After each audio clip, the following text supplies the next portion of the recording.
बिस्मिल्लाहिर्रहमानिर्रहीम अस्सलाम वालेकुम। मैं हूं doctor Kaiser Badshah. Welcome to my Facebook and YouTube channel. अगर आप इस चैनल पर नए हैं तो चैनल को सब्सक्राइब करें, वीडियो को शेयर और लाइक जरूर करें और साथ ही बेल आइकन पर क्लिक करें ताकि हर नई आने वाली वीडियो आप तक पहुंच सके। अगर आप फेसबुक इस्तेमाल करते हैं तो मैथ्स इनोवेशन पेज को फॉलो करें। आज का हमारा लेक्चर 10 क्लास मैथमेटिक्स के लिए है। एक्सरसाइज 1.1 क्वेश्चन नंबर 4 को सॉल्व करेंगे।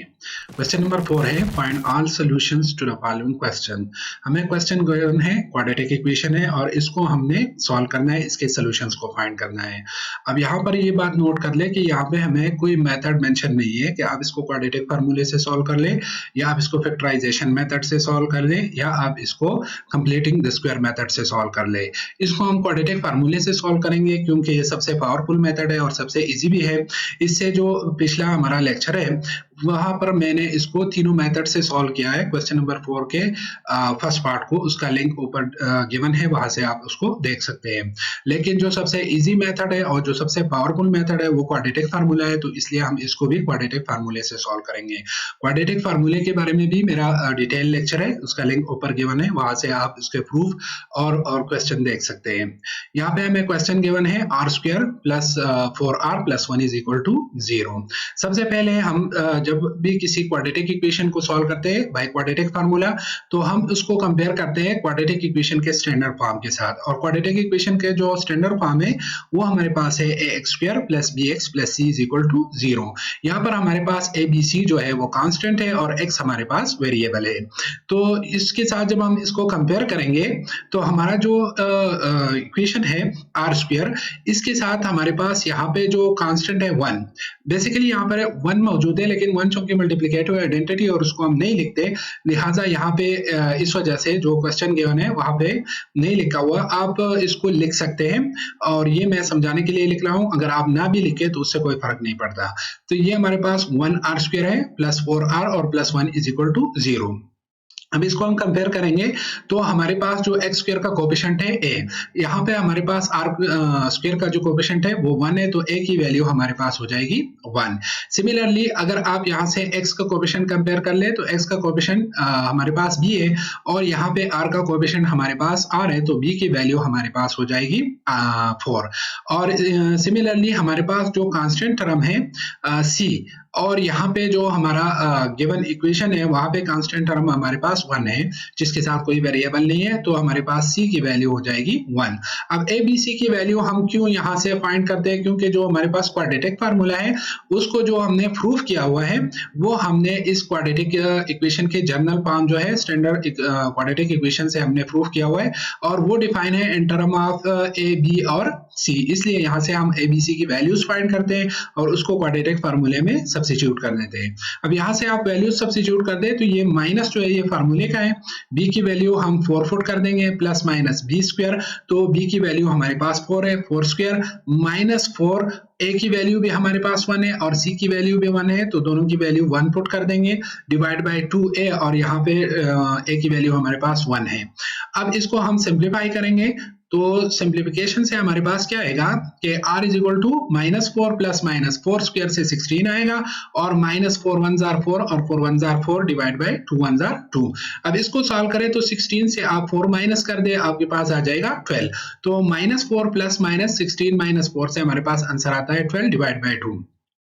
अब 12 जो है ये परफेक्ट स्क्वायर नहीं है। परफेक्ट स्क्वायर हम उस नंबर को कहते हैं जिसको हम दो एक जैसे नंबर के प्रोडक्ट के फॉर्म में लिख सके। जैसे हमारे पास 4 है, 4 को हम 2 मल्टीप्लाई बाय 2 लिख सकते हैं। हमारे पास 9 है, 9 को हम 3 मल्टीप्लाई बाय 3 लिख सकते हैं और इसी तरह 16 को 4 मल्टीप्लाई बाय 4 लिख सकते हैं। तो बीच में 12 जो है ये हमारे पास मिस हो जाता है। इसका मतलब ये कि 12 जो है ये परफेक्ट स्क्वायर नहीं है। अब जब ये परफेक्ट स्क्वायर नहीं है तो इस तरह के इसके रूट्स को सॉल्व करने के हमारे पास दो मेथड है।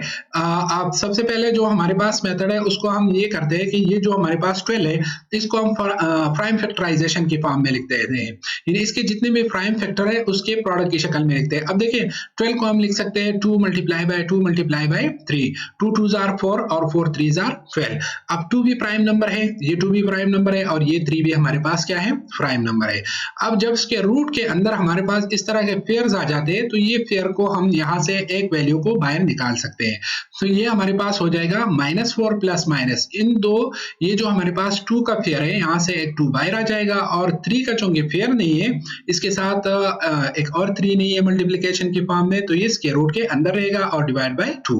अब अगर आप यहाँ पर देखें तो 4 और 2 अंडर रूट 3 में से 2 कॉमन है, तो जब हम यहाँ से 2 कॉमन निकालेंगे तो ये -4 जो है ये -2 हो जाएगा और प्लस माइनस ये 2 बाहर कॉमन आ गया, तो यहाँ पर हमारे पास ब्रैकेट के अंदर अंडर रूट 3 रह गया।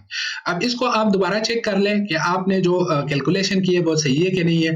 तो इस 2 को आप इस 2 के साथ मल्टीप्लाई कर दें, 2 2 जार -4 और ये 2 जब अंडर रूट 3 के साथ मल्टीप्लाई हो जाएगा तो 2 अंडर रूट 3। इसका मतलब ये है कि हमारी कैलकुलेशन सही है। अब ये जो 2 है ये इस 2 के साथ कैंसिल हो जाएगा, तो r की वैल्यू हमारे पास आ जाएगी -2 प्लस माइनस अंडर रूट 3। एक ये तरीका है।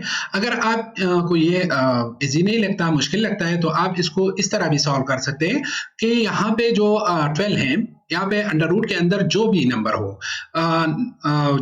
हो और वो परफेक्ट स्क्वायर ना हो, तो इसको आप दो ऐसे नंबर के प्रोडक्ट के फॉर्म में लिख दें जिनमें एक परफेक्ट स्क्वायर हो। जैसे हम 12 को लिख सकते हैं 6 मल्टीप्लाई बाई 2 और 4 मल्टीप्लाई बाई 3। तो 6 मल्टीप्लाई बाई 2 हम इसलिए नहीं लिखते क्योंकि 2 भी परफेक्ट स्क्वायर नहीं है और 6 भी परफेक्ट स्क्वायर नहीं है।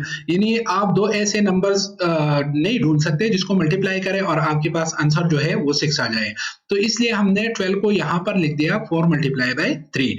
अब 4 जो है ये परफेक्ट स्क्वायर है, यानी 4 हमारे पास आता है 2 स्क्वायर, 2 2 जार 4। तो इसको हम लिखेंगे, ये जो हमारे पास 4 है ये स्क्वायर रूट इस 4 पे अलग अप्लाई हो जाएगा और मल्टीप्लाई बाय अंडर रूट 3 पर अलग अप्लाई हो जाएगा। और ये स्क्वायर रूट की प्रॉपर्टी है कि ये दोनों पे अलग अलग अप्लाई हो सकते हैं। इसको आपने 9th क्लास के चैप्टर नंबर 2 में पढ़ा है।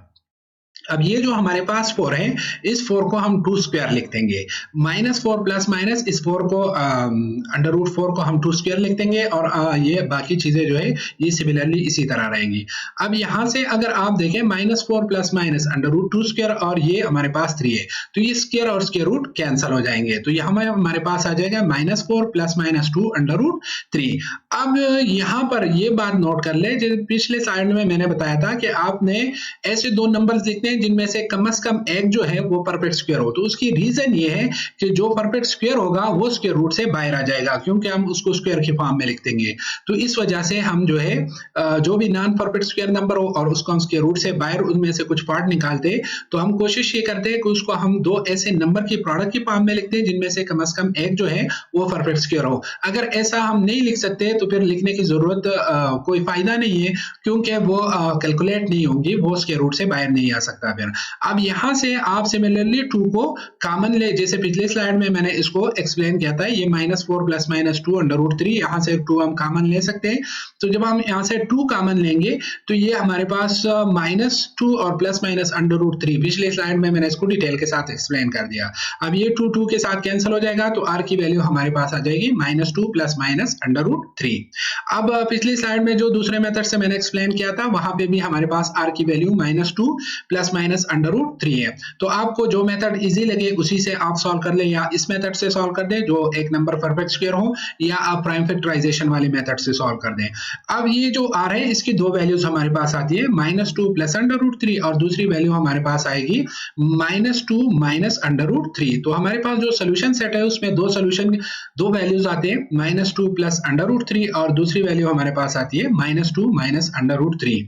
अब ये जो हमारे पास सोल्यूशन सेट आ गया है इसमें जो दो फैक्टर्स आ गए, अब इसको आप कितनी भी कोशिश कर ले इसको आप फैक्टराइजेशन मेथड से सॉल्व नहीं कर सकते, क्योंकि इस तरह के फैक्टर्स ढूंढना ऑलमोस्ट इम्पॉसिबल है। तो लिहाजा जो हमारे पास कंप्लीटिंग द स्क्वायर मेथड है, या उससे हमने जो मेथड डिराइव की है क्वाड्रेटिक फार्मूला, तो ये पावरफुल मेथड है। इससे आप किसी भी क्वाड्रेटिक इक्वेशन को सॉल्व कर सकते हैं, चाहे उसके जो सोल्यूशन है वो किसी भी फॉर्म में हो, रैशनल फॉर्म में हो या इर्रेशनल फॉर्म में हो, उसको आप इजीली सॉल्व कर सकते हैं। क्वेश्चन नंबर 4 का लास्ट पार्ट है, x into x plus 10 is equal to 10 into minus 10 minus x। अब जब हम इसको क्वाड्रेटिक फार्मूले से सॉल्व करते हैं तो सबसे पहले हमने इसको क्वाड्रेटिक इक्वेशन के स्टैंडर्ड फॉर्म में लाना होगा। उसके लिए हम इसको सिंप्लीफाई करेंगे। तो ये x जो है ये जब इस x के साथ मल्टीप्लाई होगा, यहाँ पे आप लेफ्ट डिस्ट्रीब्यूटिव लॉ अप्लाई कर सकते हैं। ये x जब x के साथ मल्टीप्लाई होगा तो ये हमारे पास हो जाएगा x स्क्वायर, और प्लस ये x जब 10 के साथ मल्टीप्लाई होगा तो ये हमारे पास हो जाएगा 10x इज इक्वल टू, ये 10 जब इस -10 के साथ जो राइट साइड पे है, ये 10 जब इस -10 के साथ मल्टीप्लाई होगा तो ये हमारे पास हो जाएगा -100, और ये 10 जब इस -x के साथ मल्टीप्लाई होगा तो ये हमारे पास हो जाएगा -10 into x। अब इनको आप लेफ्ट साइड पे शिफ्ट कर दे तो ये जो नेगेटिव टर्म है ये पॉजिटिव हो जाएंगे, x स्क्वायर प्लस 10x, और ये -100 लेफ्ट साइड पर शिफ्ट होके पॉजिटिव 100, और -10x लेफ्ट साइड पे शिफ्ट होके positive 10x is equal to 0। अब लाइक टर्म्स को ऐड कर ले तो 10x के साथ 10x को ऐड कर ले तो हमारे पास हो जाएगा x स्क्वायर प्लस 20x, और ये हमारे पास 100 इज इक्वल टू 0। अब यहां से इसको, ये जो हमारे पास आ गया ये स्टैंडर्ड फॉर्म है क्वाड्रेटिक इक्वेशन की, तो अब यहां से हम कंपैरिजन कर सकते हैं। तो यहां से हम जब कंपेयर करेंगे विद स्टैंडर्ड क्वाड्रेटिक इक्वेशन, तो स्टैंडर्ड क्वाड्रेटिक इक्वेशन हमारे पास है ax square plus bx plus c is equal to 0, और इसको हम कंपेयर करेंगे x square plus 20x plus 100 के साथ। अब इस x के साथ आप 1 लगा सकते हैं, 1 मल्टीप्लिकेटिव आइडेंटिटी है, उससे कोई फर्क नहीं पड़ता, बेसिकली यहाँ पे मौजूद है लेकिन हम लिखते नहीं है इसको। अब कंपेयर करें तो x स्क्वायर का कोएफिशिएंट हमारे पास a है, और यहाँ पे जो हमारा रिजल्टिंग इक्वेशन है वहां पे x स्क्वायर का कोएफिशिएंट हमारे पास 1 है, तो ये आप हमारे पास आ जाएगा a is equal to 1। Similarly यहाँ पर अगर आप देखें तो x का कोएफिशिएंट हमारे पास b है, और रिजल्टिंग इक्वेशन में x का कोएफिशिएंट हमारे पास 20 है, तो b की वैल्यू हमारे पास आ जाएगी 20।